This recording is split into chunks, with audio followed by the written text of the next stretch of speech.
Hey everyone, welcome back to my channel. In this video I would like to show you one of my drawing studies, drawing of an eye, nose and lips. As a part of my practice, to me it is a great way to improve in drawing individual facial features, facial parts, and make your final portraits look great. I will always start with practicing the basic outlines, and then I will get to the shading part as well.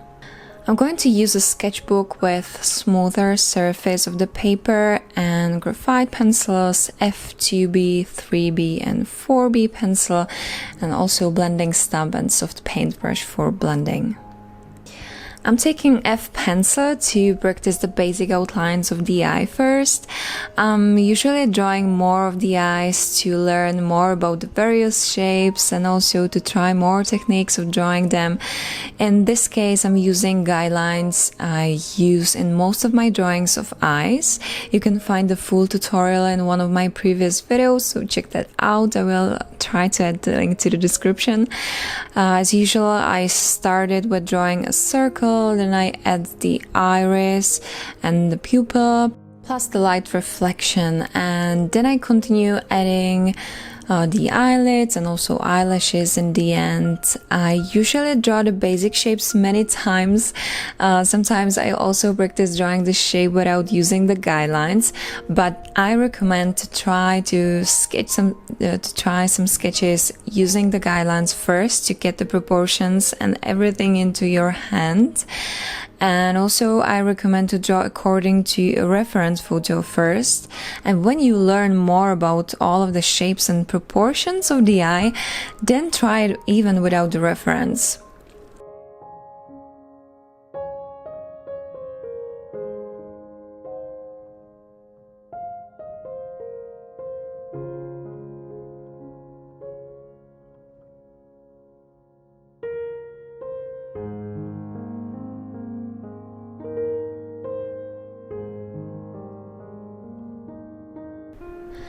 And then I will draw the basic shape again, and I will focus on the shading part.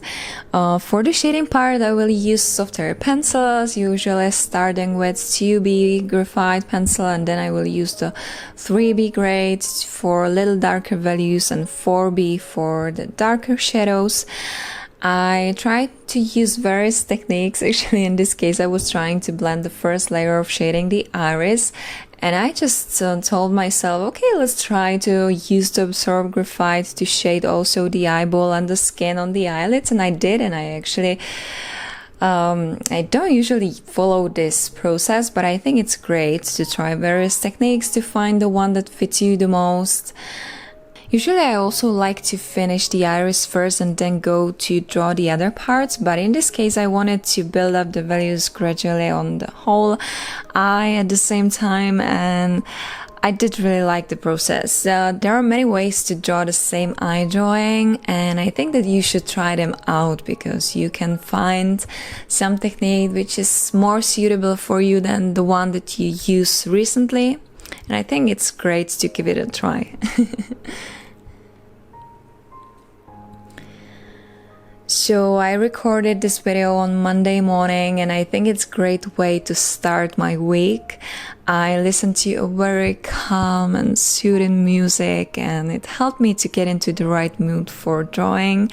And this is very important for me, get into the right mood for drawing. Try to stay relaxed. If you get into some tense or just don't feel like drawing, just try to relax for a while before you start drawing, or stop for a while when you already started. Do not push yourself when you don't feel it.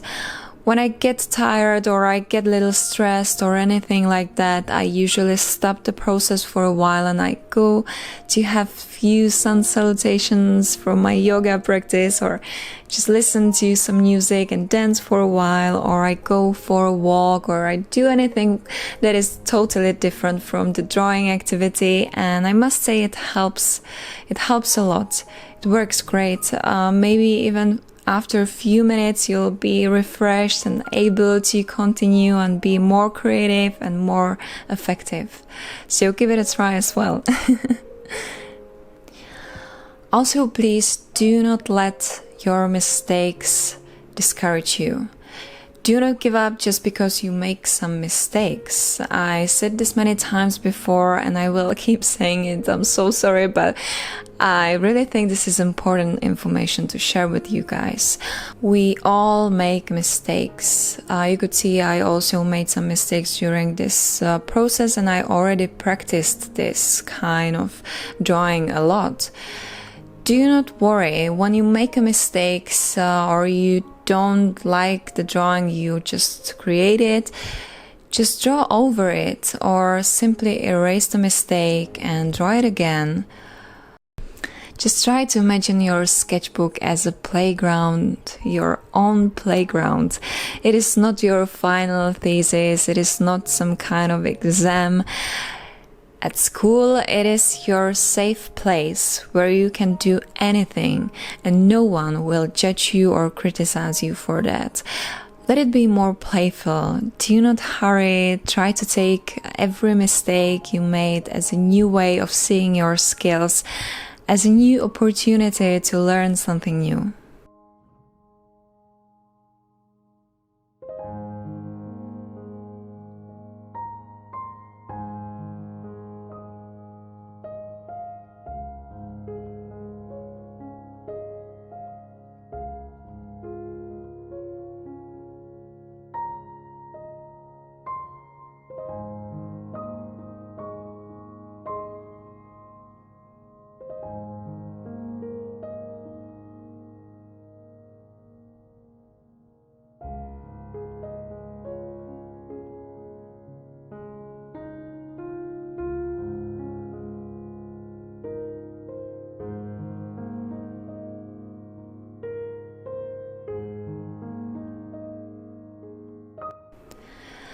I must admit, there was a time I was really hard on myself. I pushed myself to practice more, to improve faster.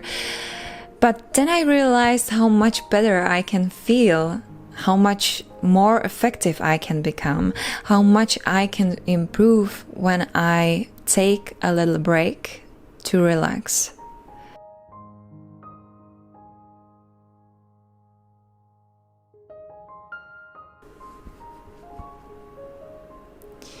In realism, it is very important to pay attention to the lights and shadows because these create the illusion of form, and when we don't understand the whole composition and the conception and don't get it right, we won't be able to achieve the realistic result even when we got the proportions right.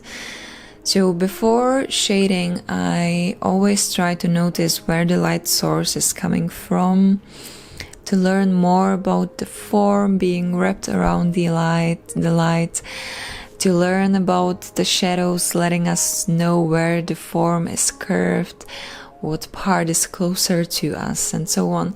So that is why I use many grades of pencils to create wider range of values, a higher contrast, and to give the drawing more depth. Because to me, this is one of the most important things in realism.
I practice the facial features separately usually because it helps me to focus only on the concrete part of the face. I do not have to think about the placement or sizes in comparison with the other parts.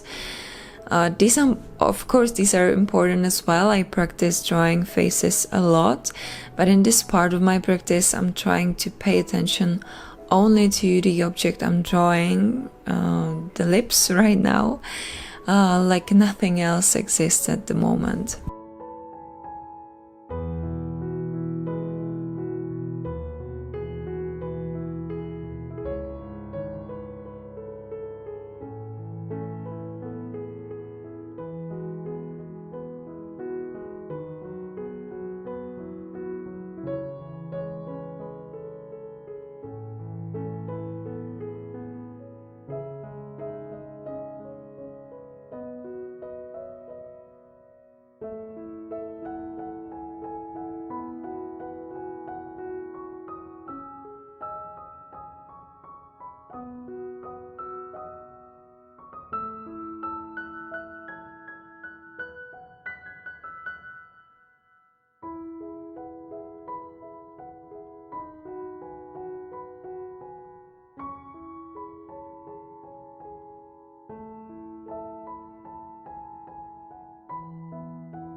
The real-time version of this video and also fully narrated process will be uploaded to my Patreon account, so make sure to check that out. It is also a way to support my work and to make the content here on my YouTube channel and my Instagram account possible. And the link will be in the end of this video and also down below in the description. So thank you for all your support. Also, the tutorials on how to draw eyes, nose or lips will be listed down below in the description, so you can learn to draw any of them. And that's all from me for today. I hope this video was helpful. If you liked it, please give it a thumbs up. Also share it with your friends and make sure to subscribe to my channel because many new videos are coming soon. And I will see you in my next video. Bye!